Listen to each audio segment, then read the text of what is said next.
membaca tarot. Dan untuk kesempatan kali ini alangkah baiknya kita menjelaskan dulu apa sih tarot itu, karena sejauh ini bahkan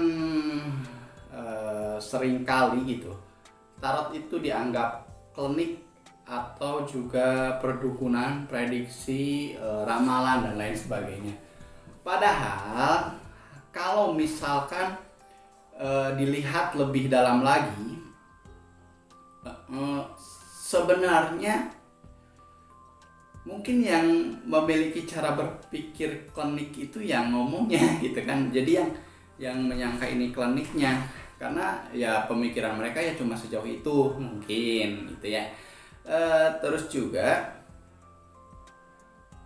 karena kalau kita lihat si tarot ini tidak ubahnya seperti permainan remi saja gitu kan, karena tak ubahnya ini hanya kartu bergambar sejumlah 78, 22 termasuk arkana mayor dan 56 lainnya arkana minor. Berarti kalau misalkan dibandingkan dengan remi ini sekitar 66% polanya mirip kartu remi. Nah, jadi seperti itu. Pada dasarnya kartu ini ya netral gitu kan. Kita yang menyipati, kita yang membuat itu jadi mistis, kita yang membuat itu jadi klinik, kita yang membuat itu jadi ramalan. Nah, di dalam tarot ini sejatinya ya dunia simbol gitu kan. Banyak sekali simbol-simbol warisan budaya kuno atau istilahnya arketipal ya. Nah, seperti itu. Simbol arketipal ini yaitu simbol yang berulang di sepanjang zaman dan muncul di berbagai budaya di seluruh belahan bumi ini. Misalnya ada simbol laki-laki, pohon apel dan juga ular. Ini tentunya kita mengenal simbol ini, kita mengenal cerita ini. Dan juga contoh lainnya, misalkan lagi simbol wanita suci. Nih, wanita suci di kartu tarot juga ada. Itu juga akrab dengan kehidupan kita. Bahkan simbol-simbol yang tadi saya sebutkan itu akrab dengan kepercayaan samawi gitu. Jadi ya itulah tarot, tak ada kekuatan klinik dan tak ada hubungannya dengan sebutan berlebihan semacam kekuatan kegelapan, kekuatan roh jahat dan lain sebagainya, nggak ada gitu kan. Ini simbol, ini bagaimana cara kita mempelajari, menginterpretasi atau menggambarkan simbol-simbol yang ada di dalam kartu, dalam satu kartu, begitu. Nah, si tarot ini bahkan menjadi bagian dari karya seni. Jadi banyak kartu tarot nih, seperti saya saja menggunakan 3 jenis kartu tarot dengan penggambaran yang berbeda-beda gitu. Ada witches tarot, ada juga wildwood tarot, dan ini yang standarnya gitu. Jadi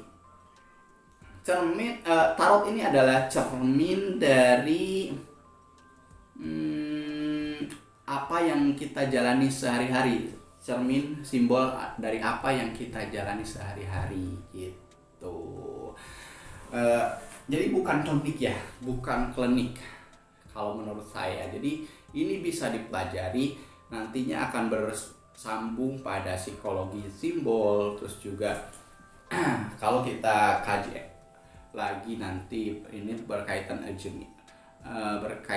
juga dengan komunikasi antara alam bawah sadar manusia, bahwa antara manusia dengan manusia lainnya terjalin hubungan secara emosional ataupun pikiran, walaupun raga berbeda tapi punya kesatuan yang bisa dihubungkan, begitu kurang lebihnya seperti itu. Apalagi lebih jauh lagi mungkin kita akan tersambung lagi dengan akhirnya ya fisika kuantum dan lain sebagainya, tentang teori-teori yang menjelaskan bahwa ya sebenarnya kita membentuk satu hukum tarik menarik dengan semesta dan lain sebagainya seperti itu gitu. Jadi nah di dalam prakteknya sendiri kita ini manusia itu adalah animal symbolicum ya, seperti itu ya, animal symbolicum, atau kita kasarnya kita tuh binatang yang mengkonsumsi simbol atau tanda apa saja yang dapat memberikan sebuah arti. Binatangnya nggak enak ya.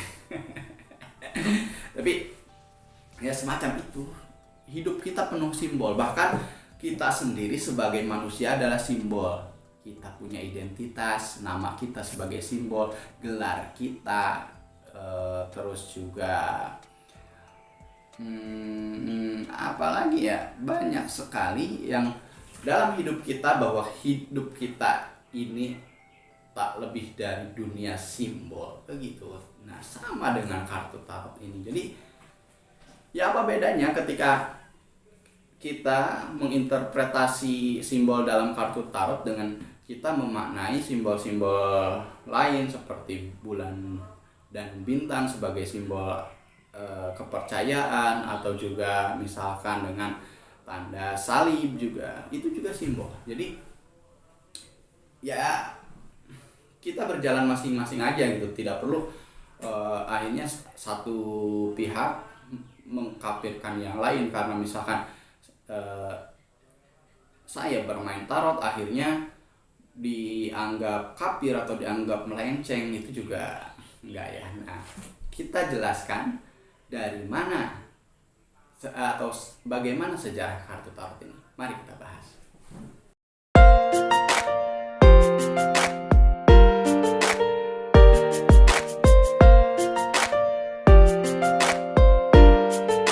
Oke teman-teman, kita coba googling, kita coba cari Google gitu ya, tentang sejarah tarot. Nah, kalau kita misalkan cari, itu ternyata terdapat banyak versi dalam menjelaskan sejarah kartu tarot.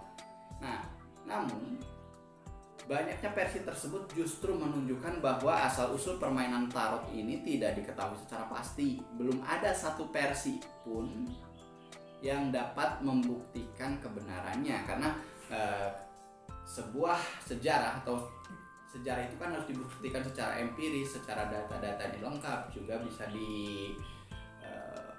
pertanggungjawabkan bukti-bukti tersebut. Mungkin banyak sekali versi nih, misalkan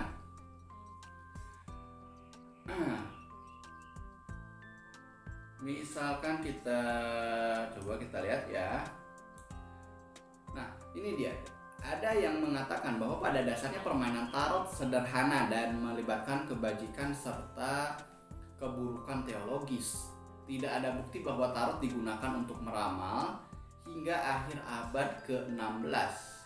Kartu tarot baru disebutkan sebagai alat untuk meramal pada awal abad ke-17. Nah, dalam sebuah buku yang diterbitkan di Frankfurt, kartu tarot belum digunakan sebagai kartu ramalan hingga abad ke-18, dan yang pertama kali menggunakannya sebagai kartu ramalan adalah kaum Gipsi. Nah, selain itu juga kartu tarot atau simbol-simbol dalam kartu tarot ini menebar di berbagai kebudayaan di seluruh penjuru dunia di sepanjang rentang waktu. Misalkan tarot ini terlihat atau tampak dibawa ke Prancis untuk menghibur Raja Charles VI, memerintah Prancis untuk tahun 1380 sampai 1422. Jadi sekitar tahun itu. Yang saat itu Raja Charles ini sedang lesu, sedang tertekan, ada masalah dengan kesehatan mentalnya. Jadi si tarot ini dibawa untuk menghibur Raja Charles VI. Gitu. Nah, dan diperkirakan pada saat yang sama atau sekitar tahun ini ya, 1380 sampai 1422 ini, tarot juga muncul di Italia.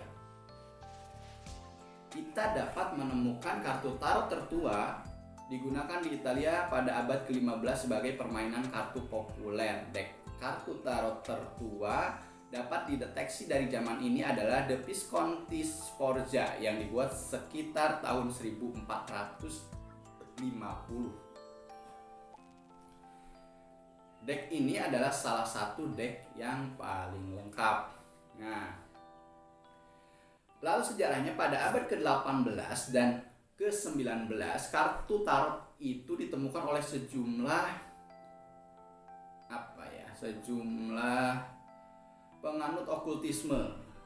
Mereka terpesona oleh tarot dan mengakui bahwa gambar pada kartu tarot itu bukan simbol-simbol biasa, tetapi juga memiliki makna-makna yang istimewa. Nah, kemudian sejarah tarot juga ditemukan berkaitan dengan kartu misteri di Mesir, filsafat hermetik, kabalah, alkimia, dan sistem mistik lainnya.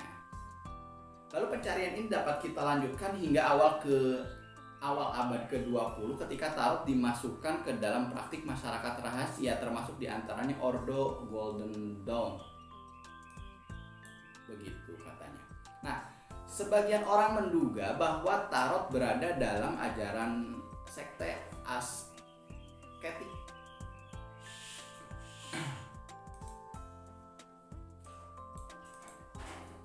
Sekte asketik yang hidup di dekat Laut Mati di Palestina kuno antara tahun 200 sebelum Masehi dan 100 Masehi.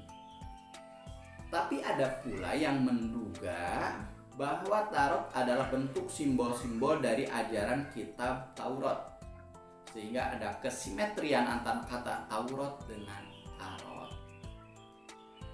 Dugaan lain, tarot juga digunakan oleh filsuf Yunani yang bernama Cebes, murid dan teman Socrates yang hidup di abad ke-5 sebelum Masehi.